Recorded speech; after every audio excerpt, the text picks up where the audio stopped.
প্রিয় শিক্ষার্থীরা, আজকে আমরা আর্কিমিডিসের নীতিটি সরাসরি হাতে কলমে প্রমাণ করব ইনশাল্লাহ। প্রথমেই মিটারটি অন করে নিচ্ছি, এরপর এটা 0 করতে হবে। বাটিটা আমরা মিটারের উপর বসিয়ে দিলাম, অর্থাৎ খালি বাটির ভর পরিমাপ করব। বাটির সাথে কিছুটা পানি ছিল, এটা মুছে দিলাম। দেখা যাচ্ছে খালি বাটির ভর 149 গ্রাম। এটা আমরা একটু লিখে রাখলাম।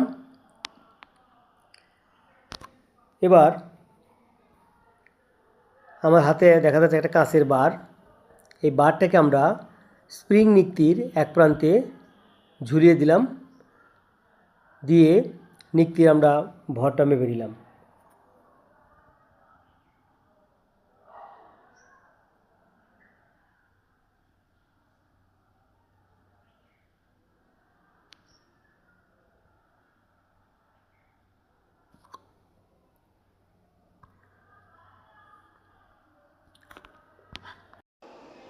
দেখা যাচ্ছে বারের ভর কিন্তু 87 গ্রাম পাওয়া গেল।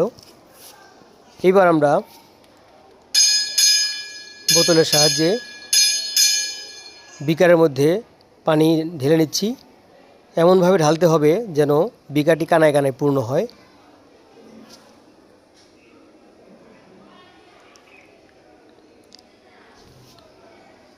এবার এই বিকারটি বাটির মধ্যে বসিয়ে দিলাম।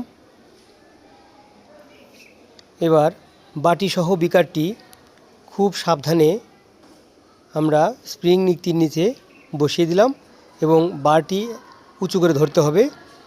তারপর এই বারটিকে ঝুলন্ত অবস্থায় আস্তে আস্তে বিকারের পানির ভিতরে ছেড়ে দিতে হবে। এমনভাবে ছাড়তে হবে যাতে বারটি বিকারের তলা স্পর্শ না করে অথবা বিকারের দেয়াল স্পর্শ না করে। এই অবস্থায় অর্থাৎ পানিতে নিমজ্জিত অবস্থায় আমরা পুনরায় বিকারটির ভর দেখলাম। দেখা যাচ্ছে বিকারটির ভর কিন্তু 50 গ্রাম। পূর্বে আমরা দেখেছিলাম 87 গ্রাম, এখন দেখলাম 50 গ্রাম।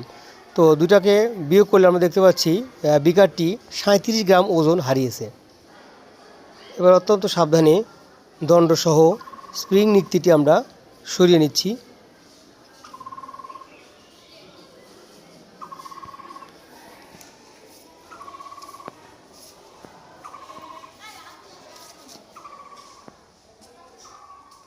এবার বিকারটিও সরিয়ে নিলাম।